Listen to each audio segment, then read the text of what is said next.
Hey guys, so today I thought I would try and film a real-time tutorial of me painting this field of flowers. I think this might give a better insight into my step-by-step process. So let's just jump right in and get started because this will probably be a longer video. So to start off, I have my Canon watercolor paper that I've taped down with some washi tape. I have my 2 jars of water, I have something to dry my brushes off on, and for my palette I already have laid out the colors: primary blue, primary red, permanent green, primary yellow, black, and white. And so to start, I've got my 3/4 inch flat brush and I'm just going to wet it a little bit and just dry it off here. And so I've already lightly sketched out what this scene looks like. So I've just done 2 simple lines just to mark where the sky goes up to and where the flowers start. So I'm going to start with the sky first, and it is a light blue color. So I'm going to pick up white and just a tiny bit of blue and just start to mix a color. So I'm going to dip into my water so I can just dilute this out a little bit.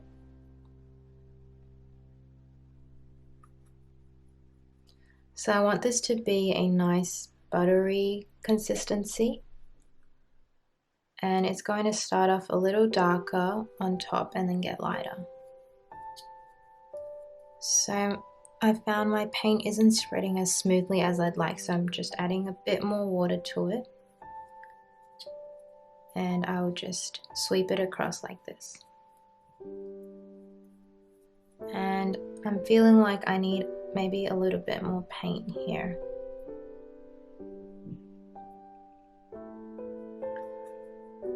So I think the consistency of the paint is all about just playing around and seeing what works better on the paper. So this is the kind of consistency I like to work with. So now I'm going to start to transition it to a lighter color. So I'm going to pick up just the white here and just lay it under here and just try to brush it out.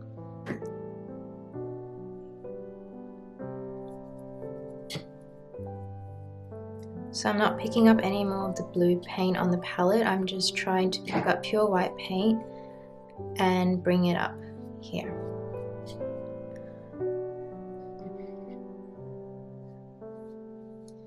So now I want to transition it to an even lighter blue. So I'm actually going to wash off my brush.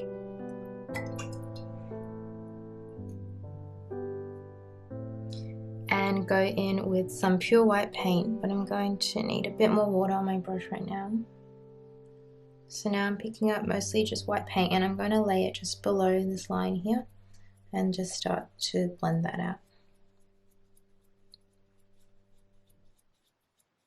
So that way we can get a smooth transition.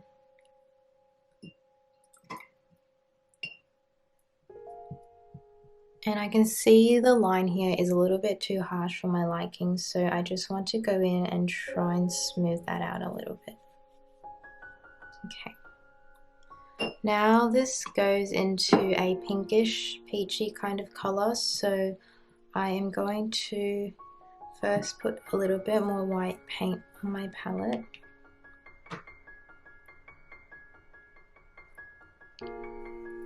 And then I'm going to pick up the tiniest bit of this primary red and mix it with the white.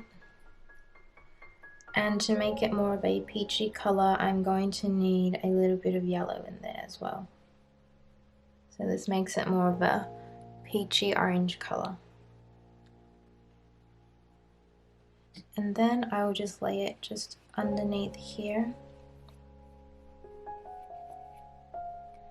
And I'm going to have to blend it into the blue above.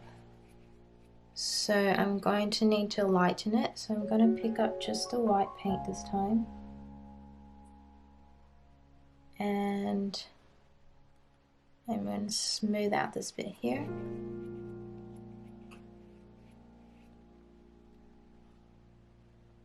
Now I actually want to wash off my brush again, so it's clean, and just dry it off a little, and then just sweep it across here so I can blend this part out.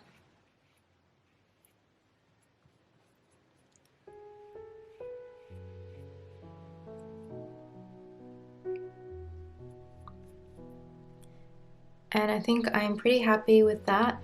I might just want to darken the bottom just a little, so I'm going to add in just a tiny bit more of the primary red and just lay that in here, just so it has a little bit more depth in it. Okay, so I'm happy with how that looks.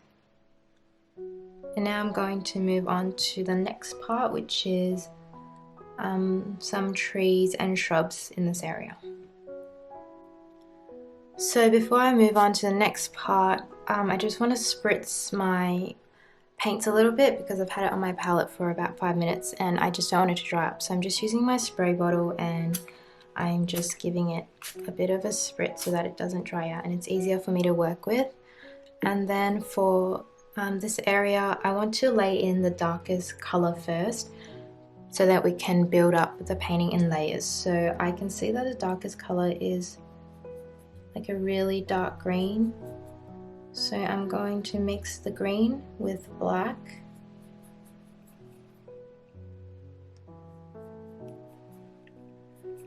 And just start to lay it in here. So I'm gonna need a little bit more black.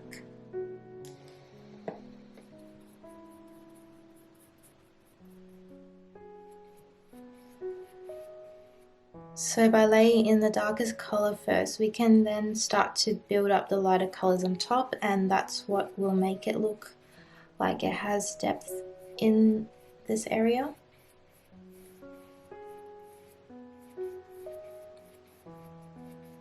And this part doesn't have to be perfect because we will be covering it up. We just want to lay down that base color first.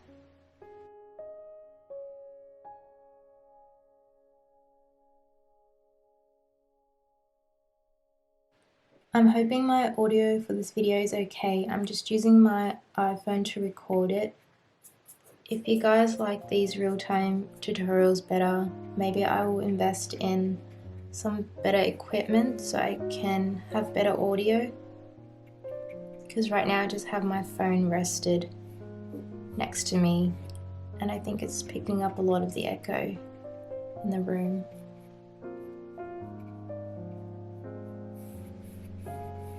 Okay, so I just want to bring this line right up to the sky.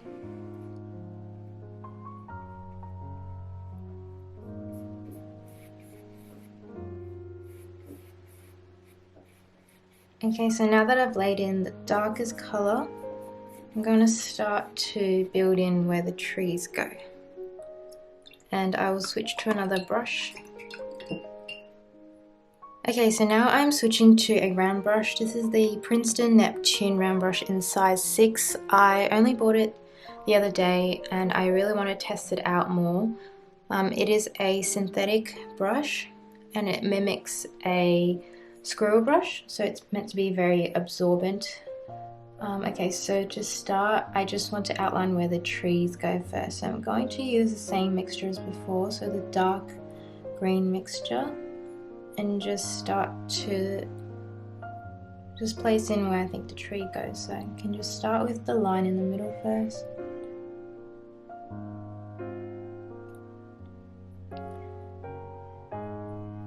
And then just do little stippling motions. I'll zoom in on this area so you can see it more clearly. So I'm just going to use the same motion to just indicate where this tree is.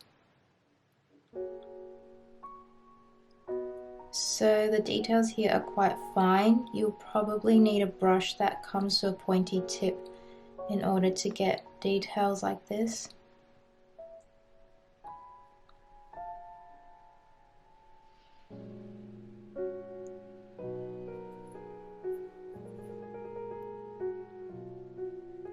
And as I was saying in my last video, I've been wanting to find a synthetic brush that is as good as the one I'm currently using. So the one that I usually use is the Silver Black Velvet round brushes. They are a blend of synthetic and natural squirrel hair.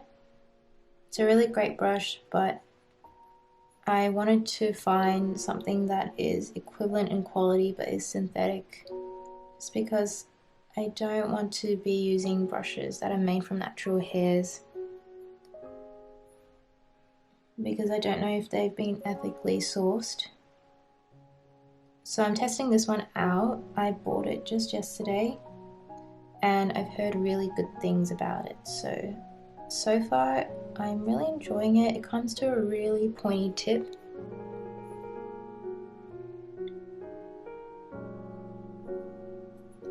So I'm just repeating this part. I'm just doing the same motion, just stippling around.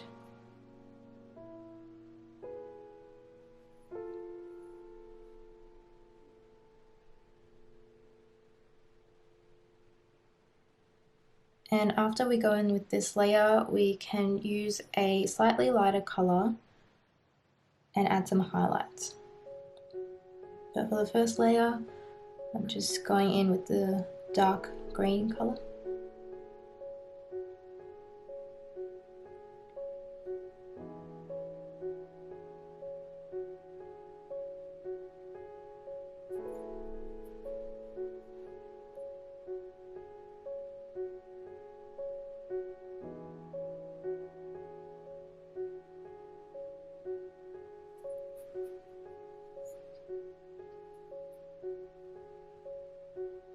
So as you can see, it's a little bit tedious. I just have to repeat what I'm doing. I do want to experiment and try and find different ways to create these same textures without having to manually put on each little dot. I've tried using a fan brush for certain details, but sometimes it's a little bit hard to control it. I do like the look of when I do this manually, just because I can get so much better control, but it is a very time-consuming process. So I'm just going to experiment and try and see if I can find other ways. But for now, I'm really happy with the results that I get from doing it like this.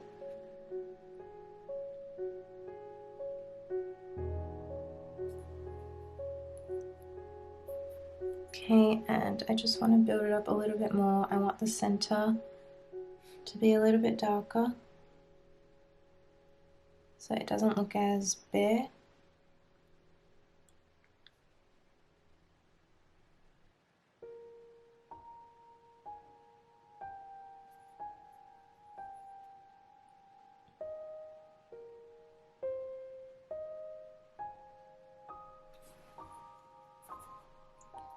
Okay, I think I'll leave that side for now, and I want to go and paint in the tree on the other side. So I'm going to repeat exactly what I just did, but I'm just doing it on the other side now.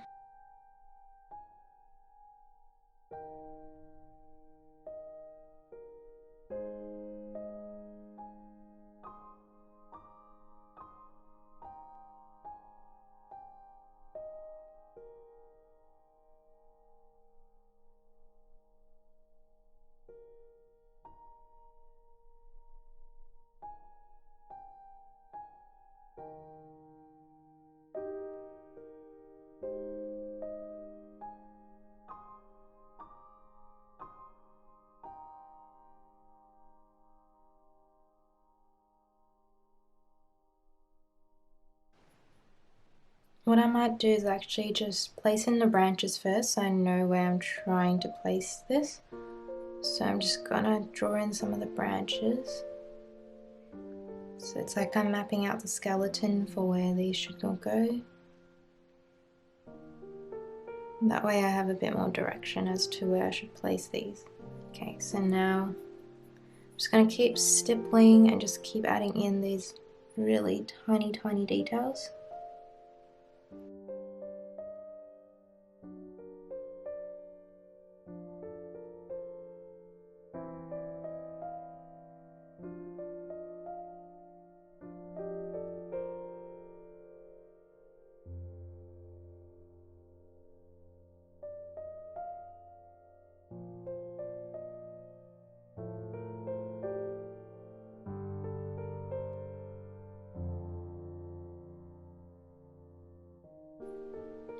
So I like to jump around when I do this. Just paint different branches. I don't necessarily go from top to bottom.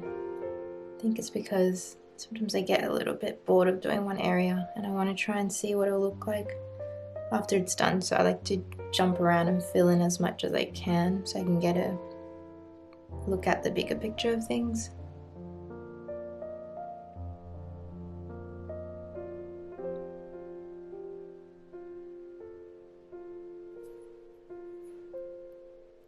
I don't think I've ever tried talking while I paint, and this is actually quite difficult. I realize I'm pausing a lot when I talk because I'm trying to concentrate on two things. So I have the reference image on my laptop in front of me, and I just keep glancing up at it while I paint so I know where I'm going.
Okay, so now I've finished the first layer of the trees. I want to go back and just add in a few highlights here and there so it doesn't just look like it's one shade. Now the highlights I want to add is kind of an olive green color. So I'm going to mix in a bit more yellow into the mixture. So black and yellow actually makes a olive kind of green color. So that's a great thing to know about color mixing. When I found out that black and yellow makes olive green, it really changed a lot of things for me. It was a lot easier for me to mix up this green that I see so often. So if you ever see an olive green color, just try and mix black and yellow and see if that's the kind of color you get.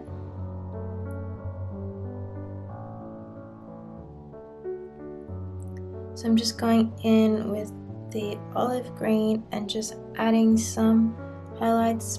I only really want to add it towards the tips of all the branches because that's where the light will be hitting it. So I'm just going to go through, and after this layer I will probably lighten it a little bit more just to build up the depth a little bit more, because this one, it's not so noticeable, it's very subtle, but it does add a little bit to it. But the next layer should make it pop even more.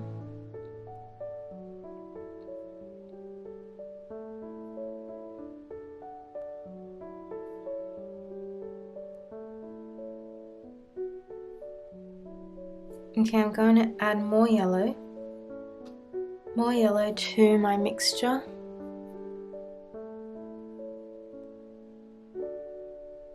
So now it's a lighter green.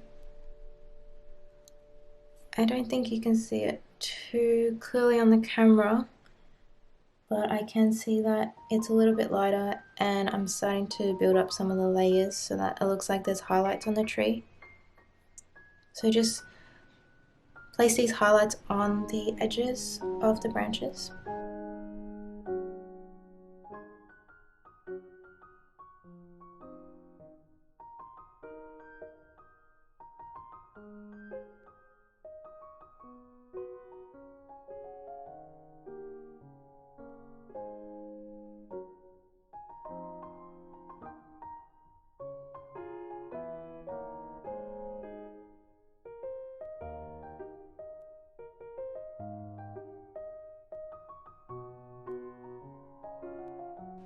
And maybe just a little bit more yellow just for the very edges, the very tips, just so it looks like there's highlights, so that there's light hitting the branches.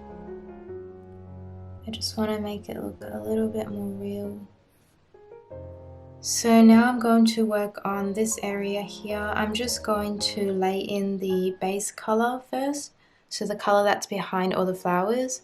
So I'll just wash off my brush and pick up my flat brush again and just lay in a green color. So with my flat brush, I'm going to pick out some green. So it kind of looks like an olive bright kind of green to me. I might just try and paint in a few different shades of green. So I'm going to start a little bit darker maybe. So that looks okay. And just fill in this part. And then I feel like on this side it's a bit more of a brighter green. So I want to pick up this green here. And maybe a bit more yellow, and just test that out. So I just wanted a bit more yellow. I don't want it to be so bright of a green. And just wetting my paintbrush a little bit. Okay. So I think this is roughly the color that I'm going for. And I will just fill in this area here. And again, this part doesn't have to be perfect because we're going to be laying other things over it. It's just to lay down a base color for us.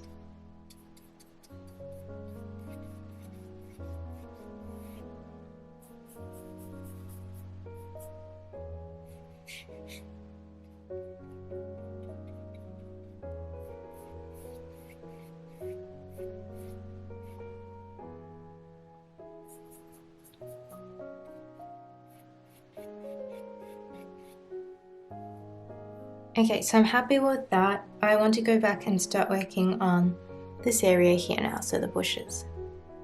So for the shrubs in this area, I'm going to be using the same color scheme as before. It is a olive green color. Some parts are also a little bit brighter, so I'm going to start from here and kind of build upwards. So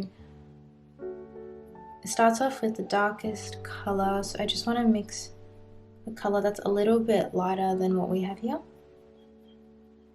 So again, using green and black. So using green and black, I am going to start outlining where the bushes are. So I might start on this side and just use the same stippling kind of motion to just build up the bushes here.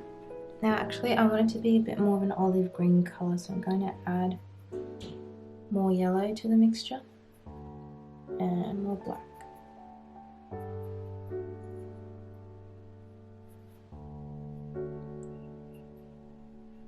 And if you're wondering why yellow and black makes olive green, it's because all black paint has a blue undertone, or at least most black paints will have a blue undertone in them, which is why black and yellow makes green, because if you think of the black with a blue undertone, blue and yellow makes green. So if you also mix black with red, you'll actually get purple because of the blue undertone, because blue and red usually makes purple. So if you mix black and red, you'll also get a deep shade of purple. So those are just some handy things to note for color mixing. So now I'm just stippling and just shaping out where the bushes are.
So my process for painting things like trees, shrubs, bushes, it's all the same. I'm always starting with the base layer and then I am just building it up in layers. So in this layer I am picking the second darkest color that I can see and I'm just placing in where the shape of it is.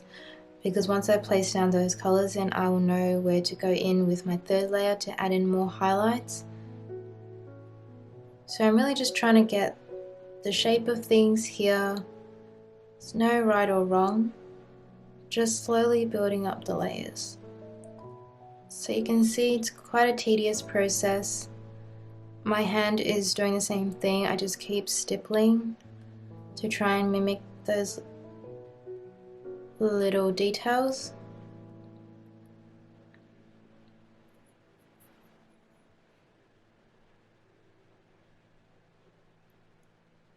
It's raining right now, but I'm hoping that that is not going to mess up too much of the audio.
Now I think I'm happy with the first layer that I've added in, and so now I've mixed a slightly lighter green and I want to start to add in some more highlights. So I'm going to start building upwards, so for example around this area, so any area below here I think I'll leave it, but from here on upwards I want to lighten it.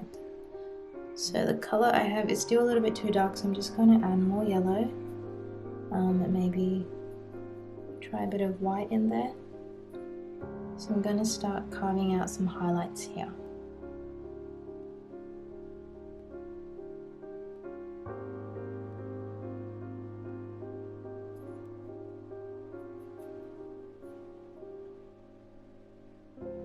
So this process is all about just building up layers, and then the fun part is picking out different colors that you can see. So I can actually see a bit of red in there as well, like an olive green red color. So after I go in with these layers, then I'll pick out some of those colors, so like a little bit of orange, a little bit of red, and I'll start to sprinkle those in as well, so that the tree doesn't just look like shades of green, it's got some more variety in it, and that way it makes your painting look more realistic as well.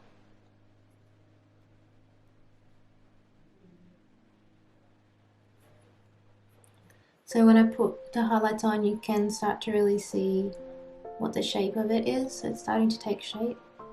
So I'm just going to keep doing this, just keep repeating the process, and then I'll explain parts where I'm doing anything different.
Now I want to start to add in some different colors that I can see in the bushes. So I'm adding a little bit of red. So this is spectrum red. I'm adding a bit of spectrum red into my mixture. So when I lay this color on, it's even more so of an olive green because it's got the red in it. So usually if you're trying to mix olive green, you can mix blue and yellow and then add in red. And the more red you add, the more kind of olive it'll look. So by adding in this red, getting just a little bit of variety in the bushes because I don't want it all just to look green. So these are all really subtle things, but I like how the subtlety in these colors really brings everything to life.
Alright, so this is what we have so far. Now I want to move on to working on the flower fields, and I'm just trying to look at what the base layer is. So I can see that there is grass along here, so I want to start to paint in the grass before I lay in the flowers, because I want the flowers to sit on top of the grass. So I'm going to mix green so it's the same as before, just like an olive sort of green. So I'm using yellow and using the previous mixture I already have, maybe a little bit more green, and make it a little bit brighter so it's more noticeable. And I'm just going to start painting on some leaf shapes. So I think I want it a bit less olive and maybe a bit more of a green. So I'm just going to mix in more green.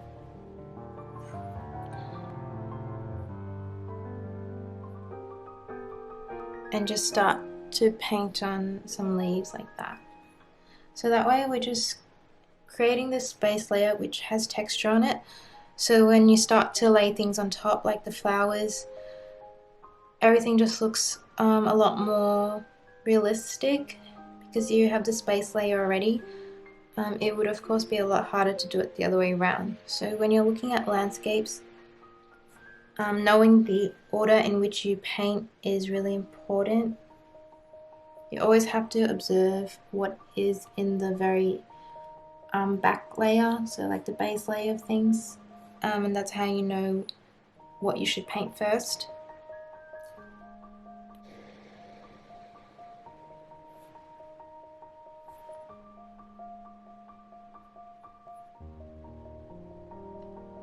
So the details here, they're not too noticeable.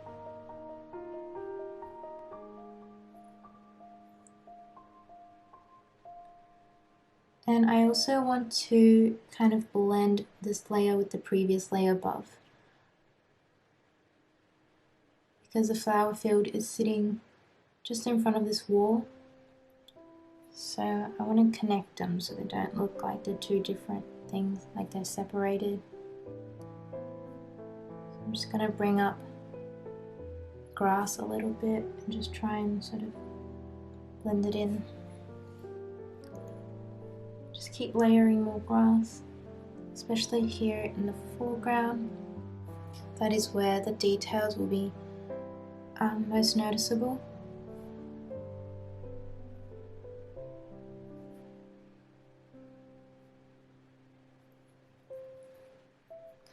So with this new brush that I have, I'm quite happy with it so far.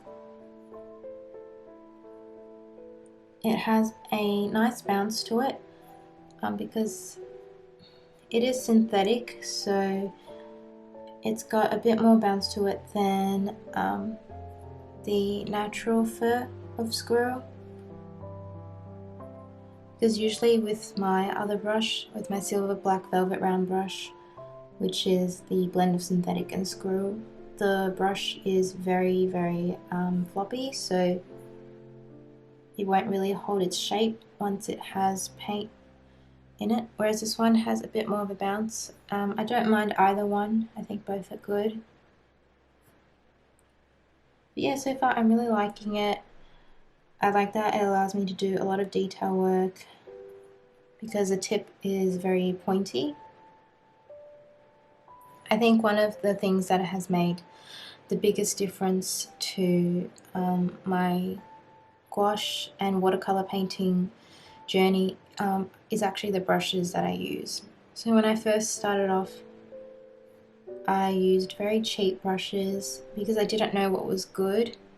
If I had known that spending $10–15 on one good brush would have made this much of a difference, I definitely would have just invested in a better brush up front instead of buying like a 10-pack of brushes for a really cheap price, because of course you can't really get any good brushes that's like $1 brush.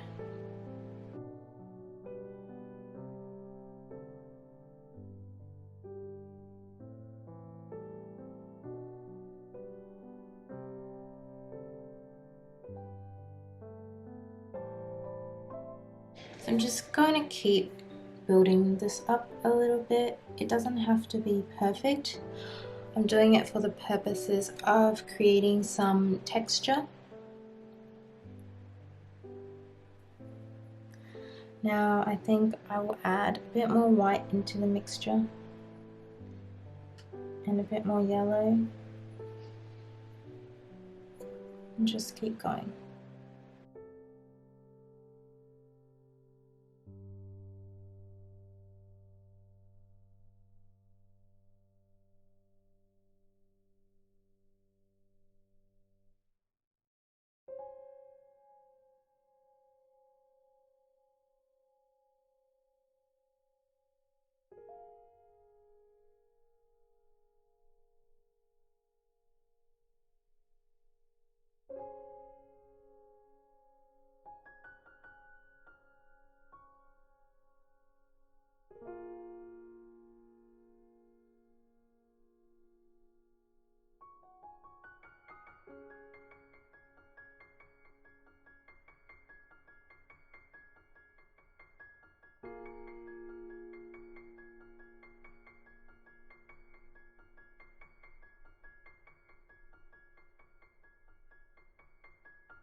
I'm happy with how the grass looks. Now I'm going to move on to the flowers, but before I do that, I can see that the flowers are standing on these really tall stalks, so I want to paint in that first. So I'm using burnt umber. That's a little bit dark, so I'm just going to lighten it with a little bit of white. And just paint in some of the stalks first, because I want the flowers to sit on top of these stalks. So I want to paint this layer before I start to paint in the flowers. Now you can use maybe a liner brush for this step, because it's quite thin, these stalks. I don't want them to be very thick, so I'm just going to keep using this brush, but I'm going to do it slower so that the strokes come out thinner, because if I do it too fast I tend to press the brush down more, so I tend to add more pressure, which means I'll get a thicker stroke. So I'm just going to do it slowly so I can get really thin strokes out of this.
Alright, I don't want to overdo this, so I'll just leave the stalks at that, and then I'm actually going to go back into my green and just put some grass over the top of them so it looks more natural, because some bits is probably behind the grass and some is in front. I don't want all of them to sit in front of the grass, so I'm going to just go back over some parts and just add in a bit more grass.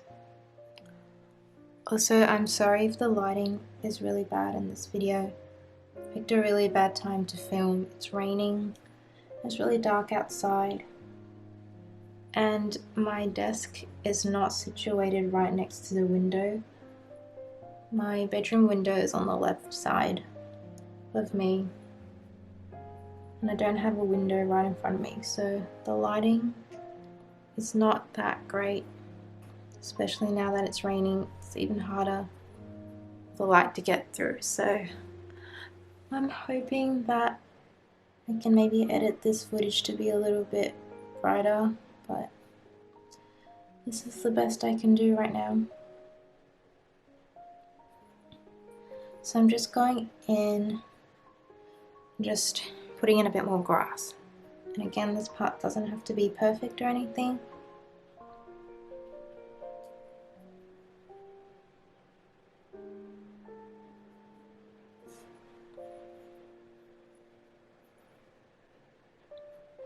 For the flowers, I am using primary red and white, and I will mix in a little bit of yellow because I want it to have a peachy kind of pink color. So primary red mixed with yellow and lots of white.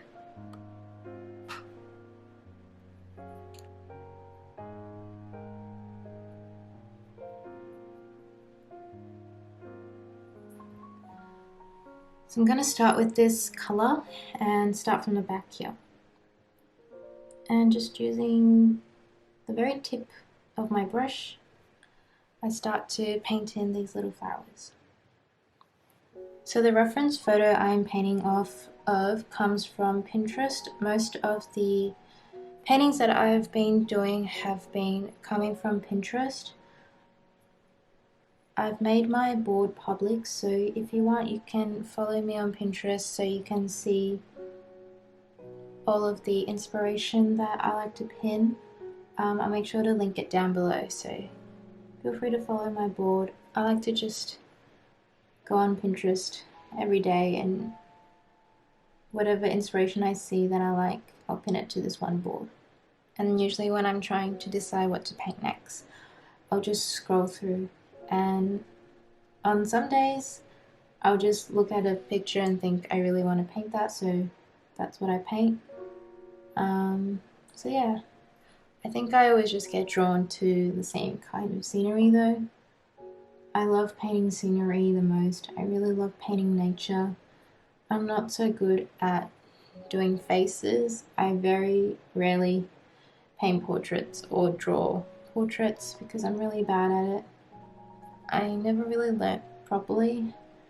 I think recently, or actually a little while ago, I was trying to learn how to draw portraits, and it was so hard. I just think when it comes to painting nature, there's no right or wrong. You don't have to paint a flower perfectly. The proportion doesn't have to be perfect, so it's just a lot easier to do. And yeah, I just really love painting nature. So that's what I'm always drawn to. So if you look at my board, those are the kind of photos you will see.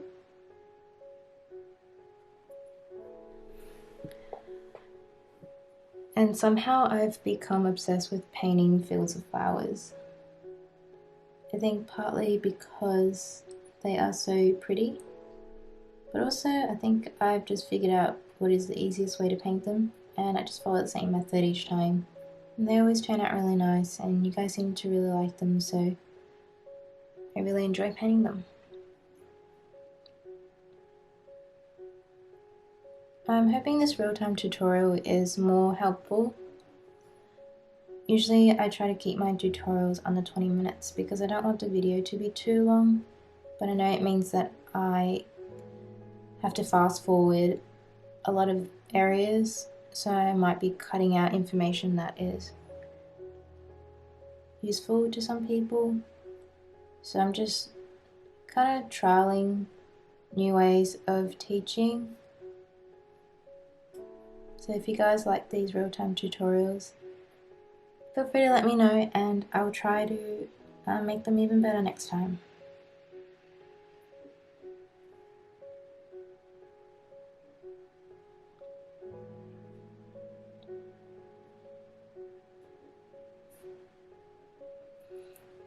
I'm still using the same color,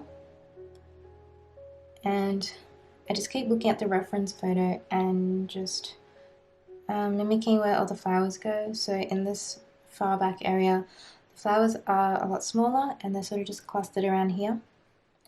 And yeah, the only thing to remember is, of course, with perspective, things that are further away are smaller, things that are closer to us are bigger. So making sure that the flowers in the distance are a lot smaller.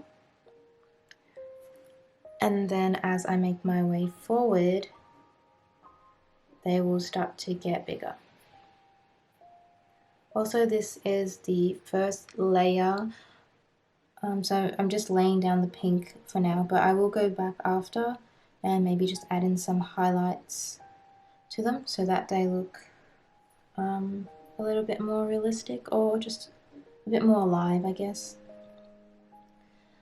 And the other thing that I notice with gouache is, because gouache is opaque, but because it can be reactivated with water, I find that if I lay down a dark color underneath, so for example, if I'm laying down this green that I already have underneath, when I lay on the pink, it's not the most vibrant of colors, so the pink can get dulled out a little bit, which is why by laying on a layer first and then going back over a second time, I can get a much brighter pink. So I just have to do this first layer and then I'll go back and brighten things up.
So now I've done the first layer of the flowers.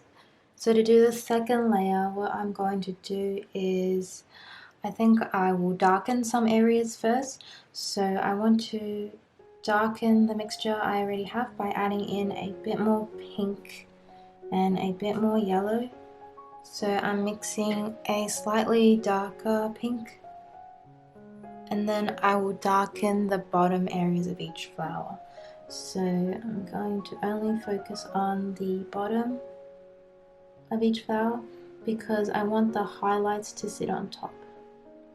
And also because if you think about it, so if the light is shining down from above, less light will reach the bottom of the flower, which is why it's darker there, because it's more in shadow. So I'm going to focus on that area for these flowers. You don't have to do every single one.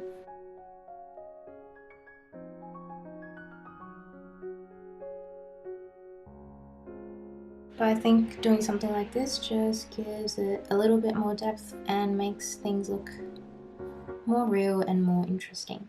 And then after this step, I will add in some highlights on the top. And then I am pretty much done with this painting.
For the final details, I've mixed up a lighter pink and I'm just going to highlight the tops of the flowers. So that way they just have a little bit more depth to them. And I want it to be like a peachy kind of color, so I'm adding in more yellow to the mixture.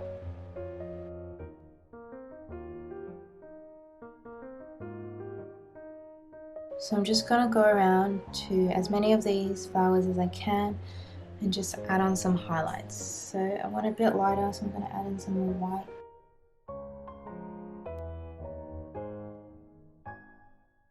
And as you can see with the flowers, I didn't really paint them in a particular shape. They're just made of these downward brush strokes.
Thank you guys so much for watching, and as usual, if you recreate this, please tag me on Instagram because I would really love to see it. And also let me know what you think of this real-time tutorial. If you enjoyed this format, then I can try and create more tutorials like this in the future.